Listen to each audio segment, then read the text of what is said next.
నమస్కారం PS news వార్తలకు స్వాగతం. ముందుగా వార్తల్లోని ముఖ్యాంశాలు. కల్తీ పాలు, కలుషిత నీటిపై అధికారులను ప్రశ్నించిన సీఎం.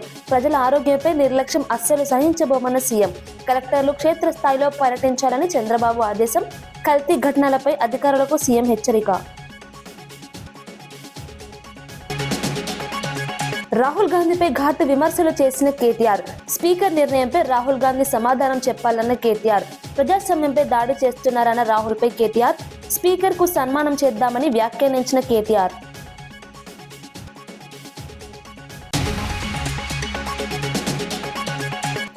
చంద్రబాబు అప్పులపై సిఏజీ లెక్కలే సాక్ష్యాలన్న జగన్. భారీ అప్పులతో రాష్ట్రాన్ని అప్పుల పాలు చేశారన్న జగన్. కోవిడ్ సమయంలోనూ హామీలు అమలు చేశామన్న జగన్. ప్రభుత్వ ఆర్థిక విధానాలపై ప్రజలు ఆలోచించాలన్న జగన్. కాంగ్రెస్ ప్రభుత్వం దోపిడీ చేస్తుందన్న శ్రావణ్ దాసోజు. మైనింగ్ అక్రమాలపై ప్రభుత్వంపై దాసోజు ఆరోపణలు. వనరులను దోచుకుంటున్నారన్న ఎమ్మెల్సీ దాసోజు. అక్రమ మైనింగ్ పై ప్రభుత్వాన్ని నిలదీసిన దాసోజు.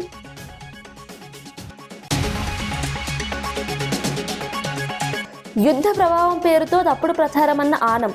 ఆక్వా రైతుల సమస్యలకు యుద్ధంతో సంబంధం లేదన్న ఆనం. తప్పుడు ప్రచారం వల్ల రైతులు నష్టపోతున్నారన్న ఆనం. సందేహాలుంటే ప్రభుత్వాన్ని సంప్రదించాలన్న Anam.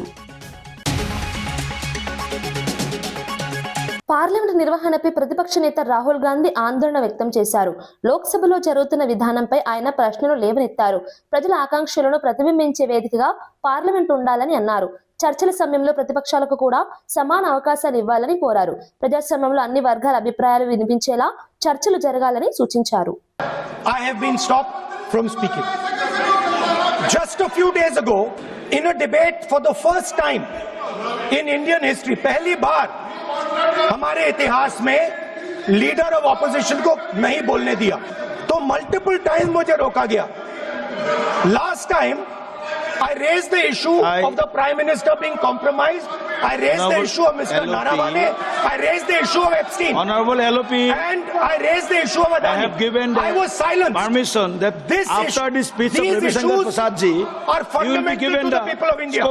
To speak. Our Prime Minister has been compromised. Everybody knows. Husnabad లో సంత్ సేవాలాల్ మహారాజ్ జయంతి వేడుకలు ఘనంగా నిర్వహించారు. ఈ కార్యక్రమానికి మంత్రి పొన్నం ప్రభాకర్ ముఖ్య అతిథిగా హాజరయ్యారు. బంజారా భవన్ లో జరిగిన ఈ వేడుకల్లో బంజారా సంప్రదాయం ప్రకారం పూజా కార్యక్రమాల్లో పాల్గొన్నారు. అనంతరం బంజారా నృత్యంలో కూడా పాల్గొన్నారు. బంజారా సమాజ అభివృద్ధికి ప్రభుత్వం కట్టుబడి ఉందని మంత్రి తెలిపారు. ప్రపంచవ్యాప్తంగా ఉన్న బంజారాలు ఒకే సంస్కృతి మరియు సంప్రదాయాలను పాటిస్తూ ఐక్యంగా జీవించడం గొప్ప విషయమని అన్నారు. వచ్చే సంవత్సరం నుంచి సంత్ సేవాలాల్ జయంతిని ప్రభుత్వ పరంగా మరింత ఘనంగా నిర్వహిస్తామని చెప్పారు. అదే క్రమంలో మన ప్రజాపాలన ప్రగతి ప్రణాళిక అనే కార్యక్రమంలో భాగంగా వాటి వల్ల నష్టాలకు సంబంధించి కానీ ఏదైతే పట్టణాన్ని డెవలప్మెంట్ చేసే దానిలో కనీస మౌలిక సదుపాయాలకు సంబంధించి అన్ని అంశాలు సమస్యలు ఒకేసారి తీరవు. కొంత డబ్బుతో కూడుకున్న అంశాల పట్ల మనం కొంత అవగాహన చేసుకొని ఇక ముందు కూడా ఎన్నికైన బాడీ సందర్భంగా నా తరఫు నుంచి జిల్లా యంత్రాంగం తరఫు నుంచి అందరికీ నా తరఫు నుంచి శుభాకాంక్షలు. ఇది మీ యొక్క ప్రజా సేవలో ప్రస్తావనలో మొదటి మున్సిపల్ బోర్డ్ మీటింగ్. ఈ బోర్డ్ మీటింగ్ బడ్జెట్ అప్రూవల్తో మొదలై మీ టర్మ్ మరియు మీ హయాంలో మన మంత్రి గారి మార్గదర్శకత్వంలో హుస్నాబాద్ మున్సిపాలిటీ ఇంకా అభివృద్ధి చెందాలని ఆశిస్తూ చర్చించిన అవసరం ఉన్నప్పుడు చర్చించుకొని ఒక్కొక్క అంశం మన కమిషనర్ గారు ఏ విధంగా ఈ దానికి పంపాల్సిన అవసరం ఉందని మనకు తెలియపరుస్తూ మరొక్కసారి మీ అందరికీ ధన్యవాదాలు. బీఆర్ఎస్ నాయకత్వంపై ప్రభుత్వ విప్ ఆది శ్రీనివాస్ తీవ్ర విమర్శలు చేశారు. కల్వకుంట్ల కాకిగోల ప్రజలు పట్టించుకోవడం మానేశారని వ్యాఖ్యానించారు. 10 ఏళ్ల పాలనలో ప్రజాస్వామ్యాన్ని ఖూనీ చేశారని ఆరోపించారు. గత 10 ఏళ్లలో ప్రజల కోసం ఏమి చేశారో ఒకసారి ఆత్మ పరిశీలన చేసుకోవాలని సూచించారు. ప్రజల సమస్యలను పట్టించుకోకుండా పాలన సాగిందని విమర్శించారు. ఇప్పుడు అదే నాయకులు ప్రజాస్వామ్యం గురించి మాట్లాడటం ఆశ్చర్యంగా ఉందన్నారు. మాట్లాడుతున్న తీరు చూస్తుంటే ఈరోజు కల్వకుంట్ల కాకిగోల ప్రజలు పట్టించుకోవడం మర్చిపోయారు.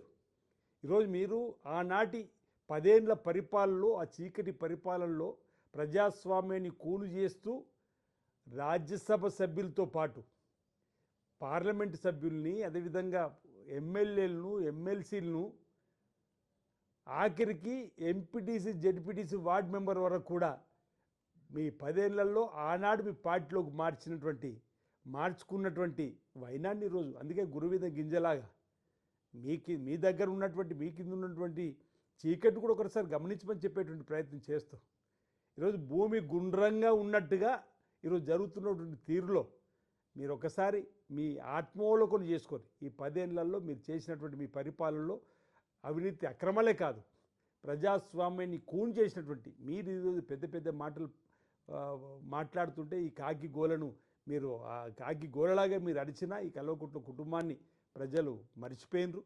ఈరోజు మీ ఆలోచన తీరును మేము తీవ్రంగా తప్పుపడతా ఉన్నాం అన్నమాట ఈ సందర్భంగా తెలియజేస్తూ, మిడిల్ ఈస్ట్ యుద్ధ ప్రభావం ఆక్వా రైతులపై ఉందని చెప్పడం సరైంది కాదని AP aquaculture development authority vice chairman Anam Venkataramana Reddy అన్నారు.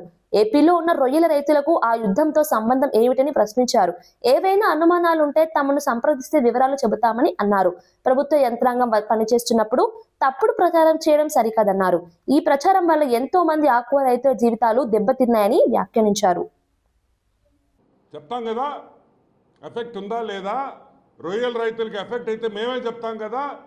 ఇంకా మీరు ఎత్తేసేయండి, షిప్పులు లేవు, కంటైనర్లు లేవు, ఏ యుద్ధం మేము చెప్తాం కదా, అది మా డ్యూటీ కదా. మా డ్యూటీ కూడా మీరు తీసుకుంటారా?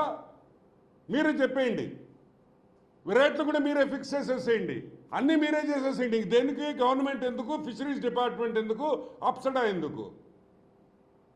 ఈరోజు మీరు చేసిన పనుల వల్ల, మీరు ఇచ్చిన ఫాల్స్ ఇన్ఫర్మేషన్ వల్ల, మీరు చేసిన తప్పుడు ప్రచారం వల్ల ఎంతమంది రొయ్యల రైతులు జీవితాలు మీరు నాశనం చేశారో మీకు తెలుసా మీకు? మీరు చెప్పిన మాటలు విని భయపడిపోయి సగానికి సగం మంది రొయ్యలు అమ్మేశారు. ఈరోజు నేను అడుగుతున్నా, రైతులు తప్పు కూడా ఉంది దీంట్లో. మీకు ఏమన్నా ఇటువంటి అనుమానం వస్తే, అరే షిప్పింగ్ లేదంట, రొయ్యలు అమెరికాకు పోవంట, లేకపోతే చైనాకు పోవంట అని మీకు అనుమానం వస్తే, రైతులు ప్రతి జిల్లా ఆఫీస్లో డిఎఫ్ఓలు ఉన్నారు, వాళ్ళకి ఒక్కసారి ఫోన్ చేసి డిఎఫ్ఓ గారు ఇట్లా అంటున్నారు, ఇది నిజమా కాదా, వాస్తవాన్ని మనం మీరు తెలుసుకోవాల్సిన బాధ్యత మీ మీద ఉందా? లేదు. అప్సడా ఆఫీసుకు ఫోన్ చేయొచ్చు, విజయవాడ ఆఫీసుకు ఫోన్ చేయొచ్చు, డిస్ట్రిక్ట్లో ఆఫీసులు, డిస్ట్రిక్ట్ డిఎఫ్ఓలు ఉన్నారు, వాళ్ళ కింద ఒక్కొక్క ఆఫీసులో 20-30 మంది పనిచేస్తున్నారు, మండల్ లెవెల్లో ఉన్నారు. ఇంతమంది ఉన్నప్పుడు ఏదో ఒక వార్త చూసి భయపడిపోయి మొత్తం హోల్సేల్గా రొయ్యలు పట్టేస్తే ఎంత నష్టం జరుగుతుంది ఈరోజు కనుక్కోవాలి కదా. యుద్ధం జరిగేది మిడిల్ ఈస్ట్లో, మన రొయ్యలు పోయేదానికి యూరోప్కి, అమెరికాకి, చైనాకి ఎక్కువ. అసలు మిడిల్ ఈస్ట్కి మన రొయ్యలు పోవు, అంతా కలిసి ఒక 4% టోటల్ మీద మిడిల్ ఈస్ట్కి పోయేది రొయ్యలు 4 to 5%. మిగతాదంతా Europe, US, China, Australia. Middle ఈస్ట్లో యుద్ధానికి అమెరికాకి రొయ్యలు పోయేదానికి ఏందా సంబంధం? కాంగ్రెస్ ప్రభుత్వం అధికారంలోకి వచ్చిన తర్వాత రాష్ట్రంలో దోపిడీ పెరిగిందని ఎమ్మెల్సీ శ్రావణ్ దాసోజు ఆరోపించారు. ఇసుక, కంకరతో సహా రాష్ట్రంలోని వనరులను దోచుకుంటున్నారని విమర్శించారు. మంత్రి పొంగులేటి శ్రీనివాసరెడ్డి కేజీఎఫ్ తరహాలో మైనింగ్ చేస్తున్నారని అన్నారు. భాగ్యలక్ష్మి క్రషర్ ద్వారా భారీగా అక్రమ మైనింగ్ జరుగుతోందని ఆరోపించారు. ప్రభుత్వ భూమిలో పవర్ఫుల్ క్రషర్లను ఉపయోగించి మైనింగ్ చేస్తున్నారని చెప్పారు. ఈ అక్రమాలను చూస్తూ ఊరుకోమని హెచ్చరించారు. దేశంలో ఎక్కడా కూడా జరగదు. చిన్న క్రషర్ పెట్టి చిన్న డీవియేషన్స్ ఉంటే పోయి దానికి షోకాజ్ నోటీస్ ఇచ్చి సీల్ చేసేటువంటి అధికారులు ఇంత పెద్ద ఎత్తున పర్మిషన్లు లేకుండా ఈ రకమైనటువంటి రీతిలో 3-4 క్రషర్లు నడుపుతా ఉంటే ఎందుకు మీరు అలా గుడ్డి గుర్రం పడుదోయినట్టుగా ఉన్నారు? ఇంతమంది ఒక మిత్రుడు చెప్తున్నాడు, ఫత్వా జారీ చేసిండట. ఈ చుట్టుపట్ల ఉన్నటువంటి మీరు చూడండి ఒకసారి, మీరు మీ తెలంగాణ మిత్రులకు కూడా చూపెట్టరు, ఆ బిల్డింగ్లు ఏంటి కథ ఏంటి చూపెట్టరు. ఇక్కడ ఎవడు కన్స్ట్రక్షన్ చేసినా ఈ 17 ఎకరాలలో ఉన్నటువంటి ఈ 3-4 క్రషర్లలో వచ్చేటువంటి ఒక మెటల్ ను మాత్రమే తీసుకొని కన్స్ట్రక్షన్ చేయాలా? అంటే ఒకటి, మీరు దొడ్డిదారిన 17 ఎకరాల భూమినిచ్చినారు, ఏ పర్మిషన్లు లేకుండా క్రషర్లు నిర్వహించుకునేటువంటి ఒక అత్త సొమ్ము అల్లుడు దానం చేసినట్టుగా వెసులుబాటు కల్పించినారు. మార్కెట్ కూడా ఇవాళ ప్రభుత్వమే కల్పిస్తా ఉంది, ముఖ్యమంత్రి గారి కార్యాలయమే కల్పిస్తుంది అని చెప్పని ఇవాళ సమాచారం వస్తా ఉంటే నవ్వాలనా ఏడవాలా అర్థం కావట్లేదు. మీకు పర్మిషన్ కావాలంటే, పెద్ద పెద్ద బిల్డింగ్లు కట్టేటోళ్లకు పర్మిషన్లు కావాలంటే ఈ క్రషర్ లో మాత్రమే మీరు కంకర కొనాలా, ఈ క్రషర్ లో మాత్రమే మెటల్ కొనాలా అనేటువంటి ఒక నియమ నిబంధనలు పెట్టి చుట్టూ ఉన్నటువంటి ఒక బిల్డర్స్ అందరినీ కూడా లోబర్చుకుని వాళ్ళ ఈ రకంగా ఒక దోపిడీ వ్యవస్థకు పాల్పడుతున్నటువంటి ఈ ప్రభుత్వాన్ని చెప్పు తీసుకొని కొట్టాలనా? సిగ్గున్నదా? మానవత్వం ఉన్నదా? మీరు ప్రజాపాలన అని చెప్పిండ్రు, పారదర్శకత అని చెప్పిండ్రు. ఈ రకంగా దోపిడీ పాలనకు, దోపిడీకి ఎట్లా పాల్పడుతున్నారో ప్రజలకు సమాధానం పెట్టాలా? మొన్ననే మా ఎర్రోల శ్రీనివాస్ గారు దాదాపు హైదరాబాద్ లో తర్వాత తెలంగాణ ప్రభుత్వంలో ఉన్నటువంటి అనేక మంది అధికారులకు లేఖలు రాసి తీసుకెళ్లి వ్యక్తిగతంగా తనే తీసుకెళ్లి అన్ని రిప్రజెంటేషన్లు ఇచ్చిర్రు. తేలుగుట్టిన దొంగలు లెక్కున్నారు ఇవాళ. ఒక్కడు మాట్లాడతలేడు. డైరెక్టర్ మైనింగ్ మాట్లాడు, జిల్లా కలెక్టర్ మాట్లాడు, అసిస్టెంట్ డైరెక్టర్ మైనింగ్ మాట్లాడు. ఎవరు మాట్లాడతలేరు. మానస హిల్స్ లో జరుగుతున్నటువంటి ఒక దోపిడిని, కేజీఎఫ్ లాంటి విధ్వంసానికి సంబంధించి కంప్లైంట్లు ఇస్తే ఒకడు మాట్లాడతలేడు. మళ్ళీ వాళ్ళ భాగ్యలక్ష్మి దగ్గరకు వచ్చినాం.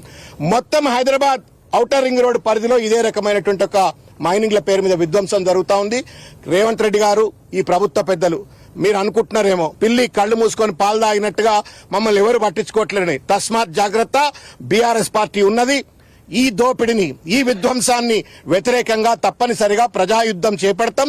ఈ పోరాటం ఇంతటితో ఆగదు. మేము నిన్న కంప్లైంట్లు ఇచ్చినాం, రేపు కోర్టు తలుపులు తడతాం, రేపు నేషనల్ గ్రీన్ ట్రిబ్యునల్ దగ్గరికి వెళ్తాం. మొత్తానికి మీ దోపిడిని దేశ ప్రజలందరికీ తెలియజేసేట రీతిలో తప్పనిసరిగా మా పోరాటం భవిష్యత్తులో ఉంటుంది. రాహుల్ గాంధీపై బీఆర్ఎస్ వర్కింగ్ ప్రెసిడెంట్ కేటీఆర్ తీవ్ర విమర్శలు చేశారు. స్పీకర్ గడ్డం ప్రసాద్ కుమార్ కు సన్మానం చేద్దామని అనుకుంటున్నామని వ్యాఖ్యానించారు. భారతదేశ చరిత్రలో ఇంత అద్భుతమైన నిర్ణయం ఇప్పటి వరకు ఏ స్పీకర్ తీసుకోలేదని అన్నారు. ప్రజాస్వామ్యం మరియు రాజ్యాంగంపై రాహుల్ గాంధీ బహిరంగ దాడి చేస్తున్నారని విమర్శించారు. రాహుల్ గాంధీకి సిగ్గు ఉంటే పార్టీ ఫిరాయింపుల అంశంపై సమాధానం చెప్పాలని డిమాండ్ చేశారు. ఈ వ్యాఖ్యలతో తెలంగాణ రాజకీయాల్లో మరోసారి వాగ్వాదం మొదలైంది. రెండు కూడా ఎలక్షన్ కమిషన్ వెబ్సైట్లు ఉన్నాయి. ఏ బీఫామ్ మీద ఎమ్మెల్యేకి పోటీ చేసిండో ఉంది, ఏ బీఫామ్ మీద ఎంపీకి పోటీ చేసిండో ఉంది. ఇక అది కూడా స్పీకర్ గారు రిజెక్ట్ చేసిందంటే అందుకే ఆయనకు తప్పకుండా సన్మానానికి ఆయన అర్హుడు. అయినా మీకు తెలుసు కదా, వికారాబాద్లో మున్సిపల్ కౌన్సిల్లో మా కౌన్సిలర్ ఒక ఆయన ఏకగ్రీవంగా గెలిచిండండి. కనీసం ఆ రిటర్నింగ్ ఆఫీసర్ ఆ కార్యాలయం బయటికి దాటి కూడా రాలే. ఇదే స్పీకర్ గారు ఎత్తుకొని పోయి కాంగ్రెస్ కండువా కప్పిండు. ఇది బీఆర్ఎస్ కౌన్సిలర్కు. ఇక ఆయన నుంచి ఏం న్యాయం ఆశించాలి మేము? ఇట్లుంది పరిస్థితి ఈ దేశంలో. ప్రజలు అన్నీ చూస్తున్నారు. ఓపెన్గా బహిరంగంగా మా బీఫామ్ అంటే నిజంగా దిస్ ఇస్ బహిరంగ దాడి. ఇది ప్రజాస్వామ్యం మీద, రాజ్యాంగం మీద ఇది రాహుల్ గాంధీ చేస్తున్న దాడి. ఇందులో రాహుల్ గాంధీ అమాయకుడు నేను అనను, రేవంత్ రెడ్డి దోషి అని నేను అనను. దీన్ని చేయిస్తున్నదే రాహుల్ గాంధీ. ఏ రాహుల్ గాంధీ అయితే రాజ్యాంగం పట్టుకొని పోజులు కొడతాడో, డైలాగులు కొడతాడో, యాంటీ డిఫెక్షన్ లా తెస్తా అని చెప్పి తుక్కుగూడలో తుక్కు డైలాగులు కొట్టిండో అదే రాహుల్ గాంధీ బుద్ధి తక్కువ పని ఇది.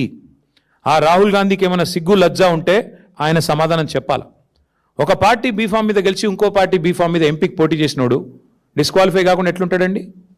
మీరే చెప్తారు కదా, యాంటీ డిఫెక్షన్ లాని సమర్థవంతంగా అమలు చేస్తాం, మేము వెంటనే 10 రోజుల్లో ఆటోమేటిక్ డిస్క్వాలిఫికేషన్ చేస్తామని చెప్పారు రాహుల్ గాంధీ గారు. రేవంత్ రెడ్డి గారు ఏం చెప్పారు? పార్టీ మారిన వాళ్ళని రాళ్లతో కొట్టి చంపమన్నాడు. ఇప్పుడు ఎవరిని కొట్టాలా? రాళ్లతో రాహుల్ గాంధీని కొట్టాలనా, రేవంత్ రెడ్డిని కొట్టాలనా? అంటే ఇంత సిగ్గు లేకుండా, ఎవరేమనుకుంటారో అనే కనీస ఆలోచన లేకుండా మరి ఇంత నిర్లజ్జగా వ్యవహారం చేస్తున్నందుకు వారికి సన్మానం చేద్దాం అనుకుంటున్నాం.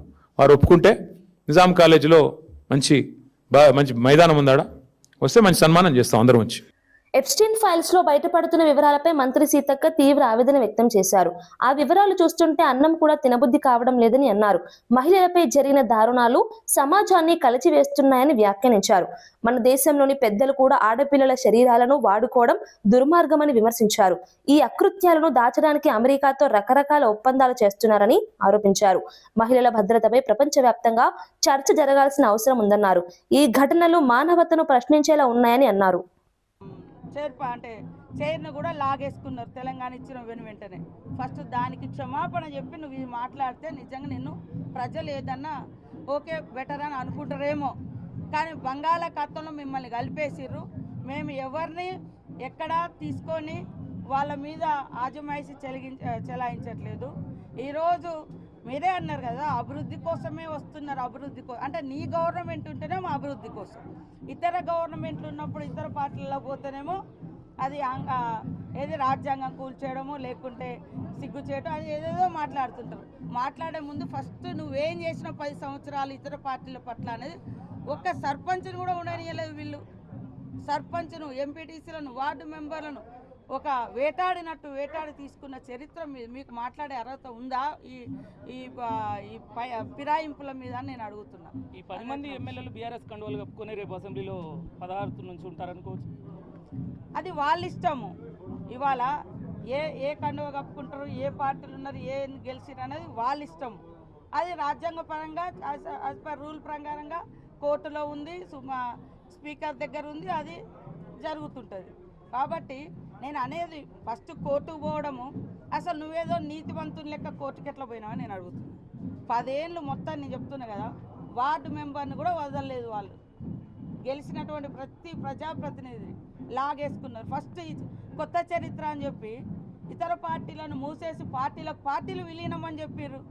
డైరెక్ట్ ఇప్పుడు తలసాని శ్రీనివాస్ యాదవ్ను కండువకప్పుడు ఆలస్యం తీసుకుపోయి మంత్రిగా మరి సబితా ఇంద్రారెడ్డి వాళ్ళు పోయి ఎంత ఘోరం అంటే, ఈ పార్టీ ఫిరాయించిన వాళ్ళు పోయి మళ్ళీ గవర్నర్ దగ్గర, రాష్ట్రపతి దగ్గర, లేదా అసెంబ్లీలో పోడియం దగ్గర వచ్చి వాళ్ళ మీద చర్యలు తీసుకోమంటారు. ఇది ఇంతకంటే నీతిమాలిన చర్య ఇంకొకటి లేదు. రాష్ట్రంలో చోటు చేసుకున్న పలు ఘటనలపై సీఎం చంద్రబాబు స్పందించారు. శ్రీకాకుళంలో డయేరియా, రాజమండ్రిలో కల్తీపాలు, వేట్లపాలెంలో బాణసంచ ఘటనలు బాధాకరమని అన్నారు. నీరు కలుషితం అవుతుంటే, పాలు కల్తీ అవుతుంటే ఆయా శాఖలు ఏమి చేస్తున్నారని ప్రశ్నించారు. ప్రజల ఆరోగ్యంతో సంబంధం ఉన్న అంశాల్లో నిర్లక్ష్యం అస్సలు సహించబోమన్నారు. జిల్లాల కలెక్టర్లు కనీసం 8 రోజులు క్షేత్రస్థాయిలో పర్యటించాలని సూచించారు. సమస్యలను ప్రత్యక్షంగా పరిశీలించి వెంటనే చర్యలు తీసుకోవాలని ఆదేశించారు. ప్రజల ఆరోగ్యం మరియు భద్రతపై అధికారులు ప్రత్యేక దృష్టి పెట్టాలని సీఎం స్పష్టం చేశారు. నేను చూసిన తర్వాత చాలా బాధేస్తుంది. Somewhere we are missing, we cannot miss it. అందుకే నేను చెప్తున్నా, ఈరోజు చాలా కఠినంగా ఉంటాం. ప్రజల ప్రాణాలపైన లెక్క లేకుండా కొంతమంది బిహేవ్ చేస్తే అలాంటి వాళ్ళని అప్రమత్తంగా ఉండే స్వార్థం ఎప్పుడూ సమాజంలో ఉంటుంది. అవకాశాలు ఎట్లయితే ఉన్నాయో ఛాలెంజెస్ కూడా వస్తూ ఉంటాయి. మనం ఫ్రీగా ఉన్నామంటే ఉదాసీనత వల్ల అడ్మినిస్ట్రేషన్ కింది వాళ్ళు కొంతమంది స్వార్థపరులు వచ్చి ఇవన్నీ చేసే పరిస్థితి వస్తుంది. ఈరోజు water contamination, is it not our responsibility? 3, food adulteration, what safety, food safety department is doing. 3వది ఈ బాణసంచాలు, ఇవన్నీ కూడా ఎక్స్ప్లోజివ్ ఉన్నప్పుడు what are all the safety measures we're taking? It is not on paper. I want to be very clear, will redefine all these things. It cannot happen. Anybody will commit. Failure ఉంటే concern officers పైన, ప్రజలు కూడా పిచ్చిగా చేస్తే వాళ్ళపైన కూడా కఠినంగా యాక్షన్లు తీసుకుంటే తప్ప ఏ కొద్ది మంది స్వార్థం కోసం సమాజంలో ఇలాంటి జరగడానికి వీలు లేదు.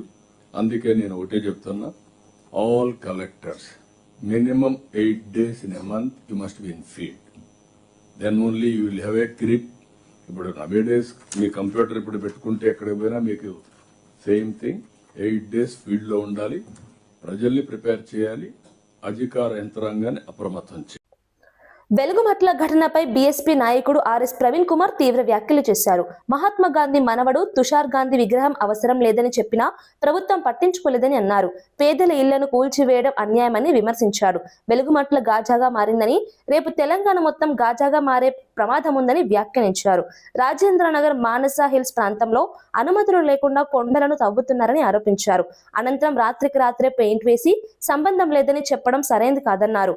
మంత్రి పొంగులేటి వ్యాఖ్యలను కూడా తీవ్రంగా ఖండించారు. పేదలను పెయిడ్ బ్యాచ్ అంటూ ఆరోపించడం బాధాకరమని అన్నారు. మరి ఏదైతే టిప్పు ఖాన్ బ్రిడ్జ్ దగ్గర ఉండే ఇండ్లు ఉన్నాయో అవి కూడా విధ్వంసం కాబోతున్నాయి. లంగరోస్ విధ్వంసం కాబోతున్నది.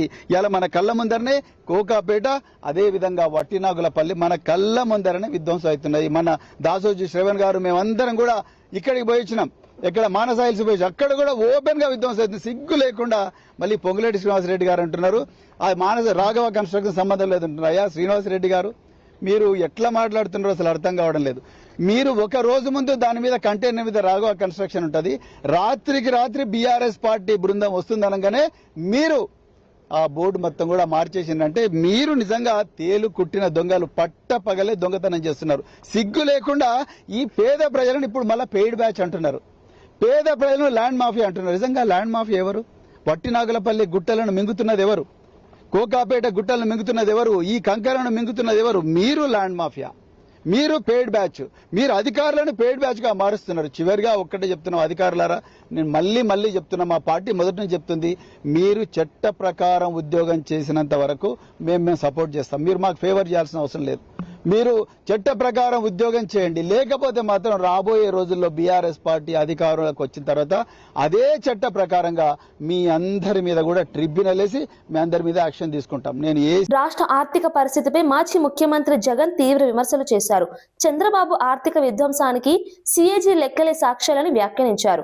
2024 నుంచి 2025 ఆర్థిక సంవత్సరంలో 81,000 కోట్లకు పైగా అప్పులు చేశారని తెలిపారు. అలాగే 2025 నుంచి 2026 ఆర్థిక సంవత్సరంలో కేవలం 10 నెలల్లోనే 87,000 కోట్లు అప్పు చేసినట్లు చెప్పారు. తమ హయాంలో కోవిడ్ వంటి క్లిష్ట పరిస్థితులు ఉన్నప్పటికీ ప్రజలకు ఇచ్చిన హామీలన్నీ అమలు చేశామని అన్నారు. అయితే ఇప్పుడు సూపర్ 6 లేదా సూపర్ 7 పథకాలు లేకపోయినా భారీగా అప్పులు చేస్తున్నారని విమర్శించారు. ప్రభుత్వ ఆర్థిక విధానాలపై ప్రజలు ఆలోచించాలని పిలుపునిచ్చారు. జగన్ చేసిన ఈ వ్యాఖ్యలు రాష్ట్ర రాజకీయాల్లో చర్చకు దారితీశాయి. క్రమం తప్పకుండా మేము ఇచ్చిన మాటలన్నీ కూడా నెరవేర్చుకుంటూ మేనిఫెస్టో అమలు చేసినాం. అలాంటి డిసిప్లిన్ చూపించిన పరిస్థితులు కూడా మాలో ఉన్నాయి. ఇలాంటి పరిస్థితుల్లో కూడా ఒకసారి గమనిస్తే ఏ రకంగా యాజ్ అ పర్సంటేజ్ ఆఫ్ అప్పులు as a percentage of total expenditure చూస్తే ఏ రకంగా 2019-20లో 25.59, కోవిడ్ 2020-2021లో కోవిడ్ టైంలో కాస్త పెరిగింది 31.82కి వచ్చింది. తర్వాత మళ్ళా ఫిజికల్ డిసిప్లిన్ తీసుకొచ్చినాం. 21-22లో ఏకంగా 14%కి తగ్గించిన 14.08%. 22-23లో కూడా 24.97%. 23-24 చివరి సంవత్సరంలో కూడా మా physical deficit as a percentage of total expenditure చూస్తే 26.52%. అదే చంద్రబాబు నాయుడు గారి హయాంకి ఒక్కసారి గమనిస్తే 2024-25లో ఏకంగా ఎలాంటి స్కీములు లేకపోయినా, సూపర్ 6, సూపర్ 7 లాంటి స్కీములు ఏవి లేకపోయినా, గతంలో మా ప్రభుత్వంలో ఉన్న పథకాలన్నీ రద్దు చేసిన ఏకంగా physical deficit as a percentage of expenditure అంటే అప్పులు as a percentage of total expenditure 2024-25లో 32.5%కు పెరిగింది.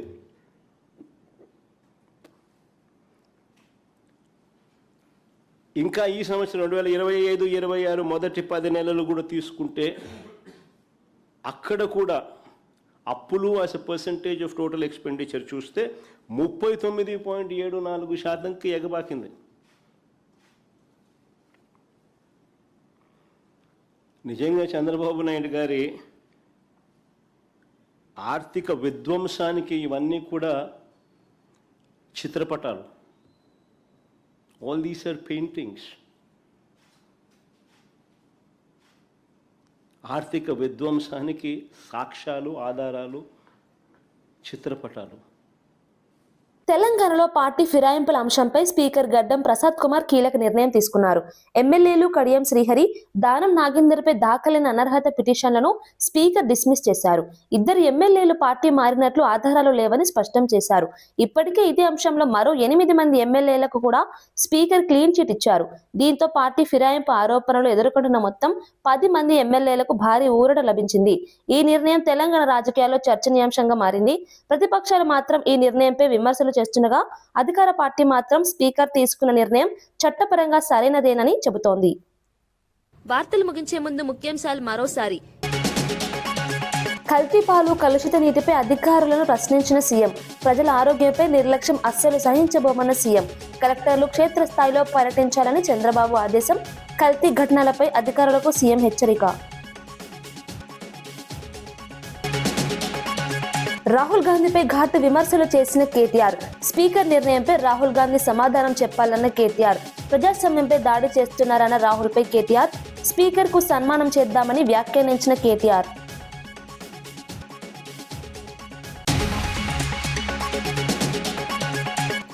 చంద్రబాబు అప్పులపై సిఏజీ లెక్కలే సాక్ష్యాలన్న జగన్. భారీ అప్పులతో రాష్ట్రాన్ని అప్పుల పాలు చేశారన్న జగన్. కోవిడ్ సమయంలోనూ హామీలు అమలు చేశామన్న జగన్. ప్రభుత్వ ఆర్థిక విధానాలపై ప్రజలు ఆలోచించాలన్న జగన్. కాంగ్రెస్ ప్రభుత్వం దోపిడీ చేస్తుందన్న శ్రావణ్ దాసోజు. మైనింగ్ అక్రమాలపై ప్రభుత్వంపై దాసోజు ఆరోపణలు.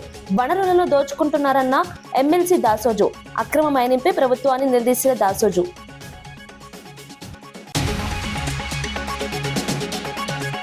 యుద్ధ ప్రభావం పేరుతో తప్పుడు ప్రచారమన్న ఆనం. ఆక్వా రైతుల సమస్యలకు యుద్ధంతో సంబంధం లేదన్న ఆనం. తప్పుడు ప్రచారం వల్ల రైతులు నష్టపోతున్నారన్న ఆనం. సందేహాలుంటే ప్రభుత్వాన్ని సంప్రదించాలన్న ఆనం. ఇవి ఈనాటి వార్తా విశేషాలు. మరో బులెటిన్లో మళ్ళీ కలుద్దాం. నమస్కారం.